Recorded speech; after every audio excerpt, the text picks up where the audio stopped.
नमस्कार दोस्तों, मैं हूं अनूप मिश्रा। स्वागत है आपका यूनिक होम्योपैथिक टीम के इस ब्लॉग में। आज हम बात करने वाले हैं कि फीवर से संबंधित क्या क्या केस देखने को मिलते हैं। बेसिकली फीवर में हम कौन सी मेडिसिन देते हैं और फीवर एक्चुअल में जो केस हम देखने को जो हमें केस मिलता है, क्या वो कितना % सही होता है या फिर उस पर कितनी ज़्यादा पुष्टि की जा सकती है। सबसे पहला केस जो निकल कर आता है कि पेशेंट बताता है कि मुझे कोई प्रॉब्लम नहीं थी, मैं रात में फुल डाइट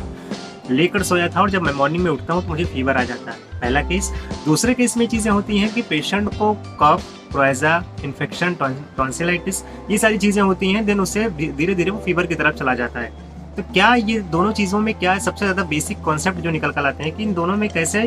क्लियर किया जाए कि ये इन्फेक्शन का फीवर है या वायरल फीवर है, ये फीवर एक्चुअल में आते कैसे हैं। तो बेसिकली जो पहला क्वेश्चन हमारे अंदर रेज होता है कि हमने रात में खाना पीना खा के मैं सोया और हमें मॉर्निंग में बुखार फेज हुआ, तो वहाँ पे जो सबसे ज़्यादा रीज़न देखने को मिलता है वो आपकी बॉडी की टेम्परेचर और एटमॉस्फेयर के टेम्परेचर। जब ये दोनों आपस में रिएक्ट करते हैं, देन आपकी बॉडी का टेम्परेचर अगर उस हिसाब से नहीं होता है तो आपके अंदर फीवर का और आपके इम्यून सिस्टम पे ये काम करता है और धीरे धीरे आपको फीवर आना स्टार्ट होता है और मॉर्निंग में जब आप उठते हैं तो वॉमिटिंग फील होना या फिर उल्टी का प्रोसेस और इसके साथ साथ बॉडी में पेन और फीवर का केस आपको देखने को मिलता है। सेकेंडरी में अगर आपको टॉन्सिलाइटिस की प्रॉब्लम है तो इसे हम इन्फेक्शन की कैटेगरी में रखते हैं। इन्फेक्शन की वजह से भी फीवर आता है। जरूरी नहीं कि लीवर कैंसर में फीवर आए, लेकिन सम टाइम केसेस में छोटी बीमारियों में भी इन्फेक्शन के थ्रू हमारी बॉडी इस हिसाब से डिजाइन की जाती है कि हमें प्रॉपर पता चलता रहे कि हमारी बॉडी में क्या कमियां हो रही हैं और किस पे सुधार करने की आवश्यकता है। तो ये दोनों चीजें आपको यहाँ पर आपके बॉडी के सिम्टम के हिसाब से, यहाँ पे अगर आपको फुड़िया या फिर आपको फुंसी की प्रॉब्लम हो गई है या फिर अगर आपको चोट लग गई है और उसमें पस तैयार हो रहा है या फिर आपको कभी चोट लग गई हो मसल्स में या फिर आपको न्यूरो से संबंधित प्रॉब्लम हो रही है, तो इन सब में आपको अक्सर बुखार आ जाएगा या इस तरह से आपको सिम्टम पैदा करते हैं, जिसकी वजह से इसमें जो मेडिसिन चलती है वो धीरे धीरे ऑटो इम्यून सिस्टम पे काम करती है, तो इम्यूनिटी बूस्ट होती है, तो धीरे धीरे वो चीज़ें ठीक होती चली जाती हैं। बात करेंगे एक सबसे बेस्ट टॉपिक की कोरोना के इस वायरस का जब ये फेज चला था तो इसके दौरान कोविड-19 के जो टीके लगे। बहुत सारे ऐसे पेशेंट आते हैं जो बोलते हैं कि डॉक्टर साहब मुझे स्नोफिलिया की प्रॉब्लम बहुत दिन से थी, लेकिन जब मैंने कोविड का फर्स्ट और सेकंड डोज लिया तब मैं पूरी तरह से ठीक हो गया। तो कहीं ना कहीं आपकी इम्यूनिटी का बहुत ज़्यादा रोल है। कई बार ऐसे केस आते हैं कि जिसमें गाउट आर्थराइटिस की प्रॉब्लम होती है,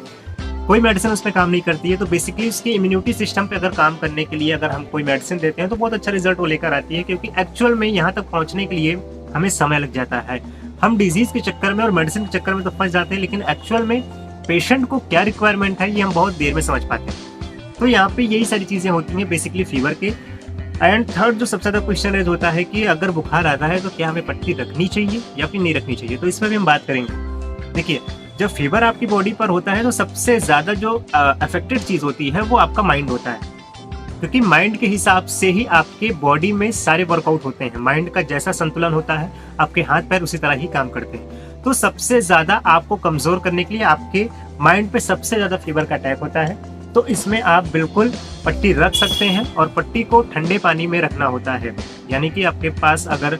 आइस हो, ठंडा पानी हो, तो आप उसको जो है कॉटन के कपड़े में भिगो के सर पर रखिए और इसके साथ साथ पट्टी चेंज करते रहिए, क्योंकि अगर